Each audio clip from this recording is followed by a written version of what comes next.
Hello दोस्तों, कैसे हैं? उम्मीद करते हैं अच्छे होंगे। दोस्तों, मैंने पिछले वीडियो में चीनी लेखक के बारे में एक-एक करके मैंने बताया। लुसेंट के सामान्य ज्ञान चला है, मैंने हर एक शब्द पर हम इस पर फोकस कर रहे हैं। दोस्तों, जो दिया है लुसेंट में, उसी लुसेंट के शब्दों को हम यहाँ पर अपने से प्रयास कर रहे हैं ताकि आपके पास समझने में आपको कोई दिक्कत ना हो और आपको ज़्यादा से ज़्यादा बेनिफिट हो सके। तो चीनी लेखक इसमें 4 दिया था, मैंने चारों को मैंने वर्णन कर दिया है। ठीक है, अब आज हम लोग पढ़ेंगे। दोस्तों, बता देते हैं, आप जानते हैं जैसा कि हम पहले शुरू करने से पहले क्या करते हैं कि हम पहले इसको रीडिंग करते हैं, उसके बाद एक एक करके क्वेश्चन वाइज क्वेश्चन करके हम बताने का प्रयास करते हैं ताकि हर तरह से क्वेश्चन आप कवर कर सकें। इसमें ज़्यादा से ज़्यादा हम वर्णन करते हैं, रिपीट करते हैं ताकि आप इसको अच्छे से याद कर सकें। ठीक है, और आपका मेमोरी याद कर ही जाता है ना। चलिए, तो यहाँ पर हम लोग का आज का रहेगा, हम कवर करेंगे अरबी लेखक। ठीक है, इसमें दोस्तों दिया है आपका 2 ठो अरबी लेखक का चर्चा किया है लुसेंट, और एक किया है अन्य। यहाँ पर दिया है कि अन्य लेखक में 2 ठो दिया है। ठीक है, तो दोस्तों आज हम लोग इतना ही पढ़ेंगे पैराग्राफ, है ना। फिर हम लोग दोस्तों छोटे छोटे वीडियो बनाते हैं, क्योंकि मोबाइल से बनाना होता है, इसलिए हम बड़ा वीडियो बना नहीं पाते हैं, और आप कम समय में आप चाहेंगे तो अच्छा से कर सकते हैं। हाँ, एक और बात बता दें दोस्तों कि अगर आपको लगता है कि थोड़ा बोरिंग टाइप लग रहा हो तो आप स्पीड बढ़ा सकते हैं, है ना। आप स्पीड बढ़ाकर देख सकते हैं, कोई दिक्कत ना होगा, आपको बहुत फ़ायदा पहुँचाएगा। तो चलिए हम पहले पढ़ते हैं यहाँ पर अरबी लेखक के बारे में। यहाँ तक हो गई थे इत्सिंग के बारे में, अब चलिए अरबी लेखक क्या कहता है। इसमें पहला दिया अल-बरूनी। यह महमूद गजनबी के साथ भारत आया था। अल-बरूनी ख्वारिज्म या खीव यानी आधुनिक तुर्कमेनिस्तान का रहने वाला था। ठीक है, अरबी में लिखी गई उसकी कृति किताब उल हिंद या तहकीक ए हिंद यानी भारत की खोज आज भी इतिहासकारों के लिए एक महत्वपूर्ण स्रोत है। यह एक विस्तृत ग्रंथ है जो धर्म और दर्शन, त्योहारों, खगोल विज्ञान, कीमिया, रीति रिवाजों तथा प्रथाओं, सामाजिक जीवन, भार तौल तथा माप विधियों, मूर्तिकला, कानून, मापतंत्र विज्ञान आदि विषयों के आधार पर 80 अध्यायों में विभाजित है। इसमें राजपूत कालीन समाज, धर्म, रीति रिवाज, राजनीति आदि पर सुंदर प्रकाश डाला गया है। ये आपको अल-बरूनी की जो पुस्तक है ना, इसमें बात किया है। चलिए, दूसरा लेखक जो है इब्न बतूता। दोस्तों, पहले हम इसको पढ़ेंगे, उसके बाद ही समझाएंगे। ठीक है ना। इब्न बतूता, घबराना नहीं है। इसके द्वारा अरबी भाषा में लिखा गया उस यात्रा वृत्तांत जिसे रेहला कहा जाता है, 14वीं शताब्दी में भारतीय उपमहाद्वीप के सामाजिक तथा सांस्कृतिक जीवन के विषय में बहुत ही प्रचुर तथा सबसे रोचक जानकारियाँ देता है। 1333 ईस्वी में दिल्ली पहुंचने पर इसकी विद्वता से प्रभावित होकर सुल्तान महमूद बिन तुगलक ने उसे दिल्ली का काजी या न्यायाधीश नियुक्त किया। चलिए, उसके बाद अन्य लेखक में दिया है 2 ठो। ठीक है, तारानाथ और मार्को पोलो। तो दोस्तों पहले इतना समझा लेते हैं, उसके बाद ये दोनों को पढ़कर वीडियो को थोड़ा रोक देंगे। ठीक है, ये दोस्तों तैयार हो जाइए, आप लोग भी मूड बना लीजिए क्वेश्चन का जवाब देने के लिए। चलिए दोस्तों, हम लोग का अब अरबी लेखक, पहले हम लोग पढ़े थे यूनानी लेखक, उसके बाद पढ़े चीनी लेखक, अब हम लोग पढ़ेंगे कौन सा लेखक? अरबी लेखक। ठीक है, तो अरबी शुरू करते हैं, अरबी लेखक के बारे में। दोस्तों, अरबी लेखक में कौन है? अल-बरूनी। इसमें 2 ही पढ़ना है। ठीक है, फर्स्ट पढ़ना है अल-बरूनी। ठीक है, आइए अल-बरूनी के बारे में हम लोग जानने का प्रयास करें।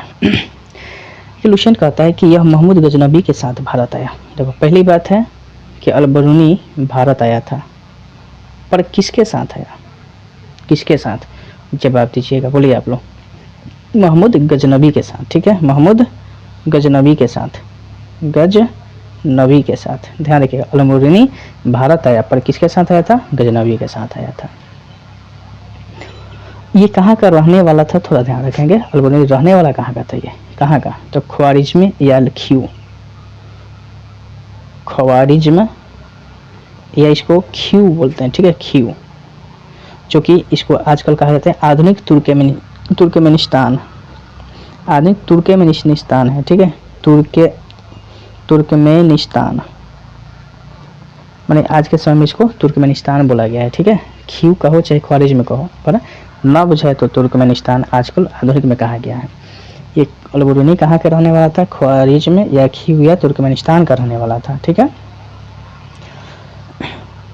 इन्होंने क्या किया था कि अरबी में लिखी गई उसकी कृति इन्होंने क्या किया कि अरबी में ही एक कृति लिखा, ठीक है, कृति। उस कृति का नाम क्या था? किताब उल हिंद। किताब उल हिंद, याद हो गया होगा दोस्तों, है ना। किताब उल हिंद। पूछा जाए किताब उल हिंद किसका लिखा हुआ है, ये कृति किसका है? जवाब होगा अल-बरूनी का। पूछा जाए किस में लिखा है, तो अरबी भाषा में। किस में लिखा गया है? अरबी भाषा में। या इसको बोलते हैं तहकीक ए हिंद। किताब उल हिंद कहो या इसको बोलते हैं तहकीक। तहकीक ए हिंद बोलते हैं, ठीक है, तहकीक ए हिंद, जिसका मतलब है कि भारत की खोज। इसका मतलब क्या होता है? भारत की खोज, भारत की खोज। तो ये अल-बरूनी ने क्या किया आपको समझा दें। भारत आया पर किसके साथ आया था? मोहम्मद गजनवी के साथ आया। कहाँ का रहने वाला था? ख्वारिज़मिया क्यू या तुर्कमेनिस्तान का रहने वाला था। इन्होंने एक कृति लिखा जिसका नाम है किताब उल हिंद या तहकीक हिंद, जिसका मतलब है भारत की खोज। और किस भाषा में लिखा था इन्होंने? अरबी में ही लिखा था, ठीक है। और इससे इतिहासकारों के लिए ना, इस कृति से इतिहासकारों के लिए काफ़ी सहायता मिलती है, ठीक है। जितने भी इतिहासकार हैं ये काफ़ी महत्वपूर्ण योगदान देते हैं, ठीक है। ये कृतियाँ, यह एक विस्तृत ग्रंथ है जो धर्म और दर्शन, देखो ये एक विस्तृत ग्रंथ है, ठीक है। विस्तृत क्या है? ग्रंथ है। इस ग्रंथ से क्या क्या मिलता है जरा ध्यान रखिएगा। ये विस्तृत ग्रंथ है जो धर्म और दर्शन की बात करता है, समझिए। ये धर्म और दर्शन की भी बात करता है, त्योहार की भी बात करता है, ठीक है। धर्म और दर्शन, फिर किसका बात करता है? त्योहार की बात करता है, खगोल विज्ञान की बात करता है ना, खगोल विज्ञान की बात करता है, रीति रिवाज की बात करता है, ठीक है, रीति रिवाज की बात करता है, आदि क्या करते हैं, खूब अच्छा से सुंदर प्रकाश डाला गया है इस पर, ठीक है। सुंदर प्रकाश डाला मैंने, बहुत अच्छा ये कारगर हुआ है, ठीक है, प्रकाश डाला गया। तो देखिए अल-बरूनी को आप लोगों ने समझ लिया। अब चलिए दूसरा है इब्न बतूता।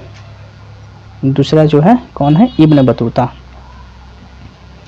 यहाँ पर लिख देते हैं दूसरा इब्न बतूता, ठीक है, अरबी लेखक है इब्न बतूता। इब्न बतूता क्या है ना, इन्होंने अरबी भाषा में इसके द्वारा अरबी भाषा में लिखा गया उसका यात्रा वृत्तांत, जिसे रहला कहा जाता है। इन्होंने अरबी भाषा में यात्रा वृत्तांत जो यात्रा किया था उसके लिए एक पुस्तक लिख दिया जिसका नाम है रहला, ठीक है। तो यहाँ प्रश्न बनता है रहला किसका लिखा हुआ है? तो जवाब हो जाएगा इब्न बतूता का, ठीक है। रहला किसका लिखा हुआ है? तो आंसर क्या देंगे आप लोग? इब्न बतूता का। ये 14वीं शताब्दी में भारतीय उपमहाद्वीप के, ये क्या किया था ना, ध्यान रखेंगे, 14वीं शताब्दी में, कब की बात बोल रहा है?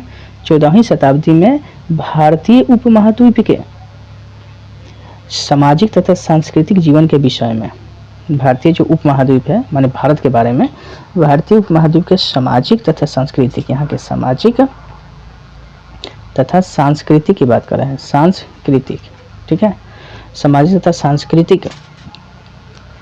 सांस्कृतिक जीवन के विषय में बहुत ही प्रचुर तथा सबसे रोचक जानकारियाँ देता है। ये जानकारी बहुत बढ़िया दिया है, रोचक जानकारियाँ दिया है। रहला जो है 14वीं शताब्दी में भारतीय समाज के और संस्कृति के रोचक जानकारी देता है, यहाँ के जीवन, रहन सहन, जीवन सबके बारे में बताता है। किस पुस्तक में देखने को मिलता है? रहला में, ठीक है। रहला किसका लिखा हुआ है? इब्न बतूता का है। समझ में आ गया होगा। चलिए 1333 ईस्वी में दिल्ली पर पहुंचने पर इसकी विद्वता से प्रभावित होकर, देखो ये 1333 में, ध्यान रखना 1333 में ये दिल्ली पहुंचा। इब्न बतूता दिल्ली कब पहुंचा? तो 1333 में पहुंचा था। और पहुंचा तो वहाँ का जो सुल्तान था, उस सुल्तान इनकी विद्वता देखकर बहुत क्या हुआ ना, खुश भी हुआ। और खुश हुआ, उस समय का सुल्तान कौन था? मोहम्मद बिन तुगलक था, ठीक है, मोहम्मद बिन तुगलक। वो खुश होता है और इनको दिल्ली का काजी या न्यायाधीश बना देता है। दिल्ली का काजी या न्यायाधीश बना देता है, ठीक है। तो दिल्ली का काजी या न्यायाधीश बनाता है। कौन बनाता है? तो इब्न बतूता को प्रश्न आएगा कि इब्न बतूता को बताओ दिल्ली का काजी या न्यायाधीश किसने बनाया था? तो मोहम्मद बिन तुगलक ने बनाया था। ये 1333 में वहाँ दिल्ली पर पहुँचा तो उनकी विद्वता देखकर वो खुश हुआ और बना दिया, ठीक है। चलिए दोस्तों, अब हम लोग देखते हैं, ये तो अरबी लेखक की बात हो गई और दो ठो और लेखक दिया है लुसेंट, उसको कंप्लीट करते हैं अन्य लेखक, ठीक है, तारानाथ और मार्को पोलो। चलिए तो उसको थोड़ा हम दिखा देते हैं, पढ़ देते हैं, उसके बाद समझाएंगे आप लोगों को।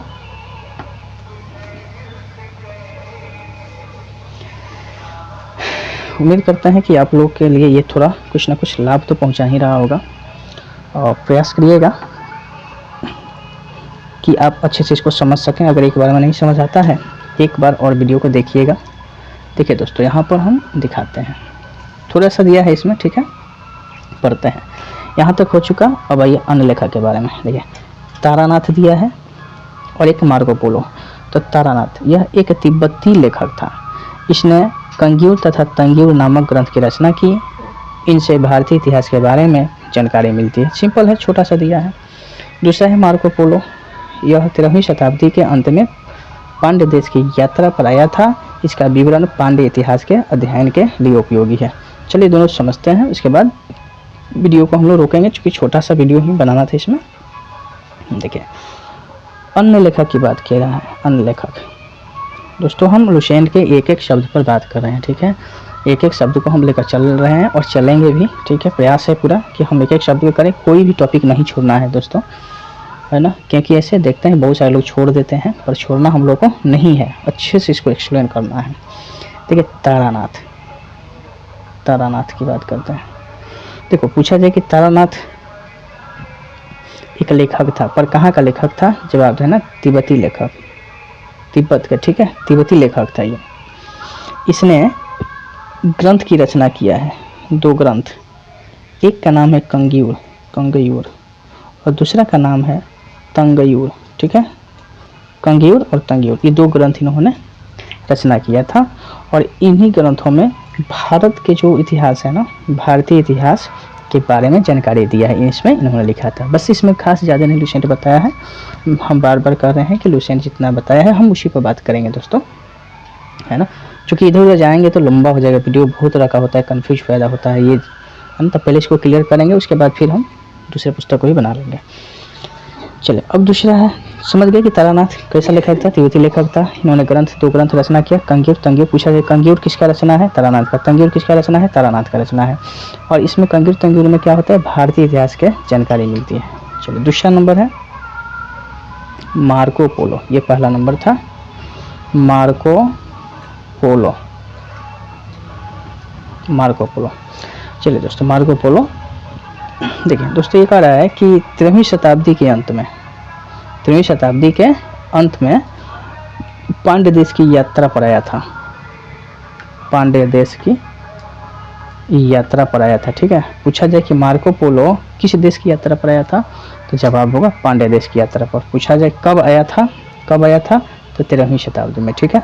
13वीं शताब्दी के अंत में आया था, ठीक है, ध्यान रखिएगा, अंत में ही आया था। अच्छा, इसका विवरण जो है पांड्य इतिहास के अध्ययन के लिए उपयोगी है। चूँकि ये आया था पांड्य देश के लिए ही, तो इसी का विवरण ये खास कर दिया है, ठीक है। विवरण इसी का खास कर दिया, यानी मार्को पोलो, पूछा जाए कि मार्को पोलो जो है किसके इतिहास पर ज़्यादा जोर दिया था, तो पांड्य देश, ठीक है। तो बस दोस्तों, इतना ही इस वीडियो में रहने देते हैं, और फिर मिलते हैं हम लोग नेक्स्ट वीडियो में। उसमें हम लोग देखेंगे पुरातात्विक संबंधित साक्ष्य से मिलने वाली जानकारियाँ। तो अब तक हम लोगों ने पढ़ लिया है, कौन कौन सा पढ़ लिए थे? 3 पढ़ लिए, ठीक है। धर्म ग्रंथ से, ऐतिहासिक ग्रंथ से, विदेशी यात्रियों से जो जानकारी मिली भारत के विषय में, प्राचीन भारत के विषय में, ये हो चुका। एक लास्ट रह गया पुरातत्व संबंधित साक्ष्य से मिलने वाली जानकारियाँ। तो हम लोग नेक्स्ट वीडियो में पढ़ेंगे। तब तक के लिए इतना ही। जय हिंद, जय भारत।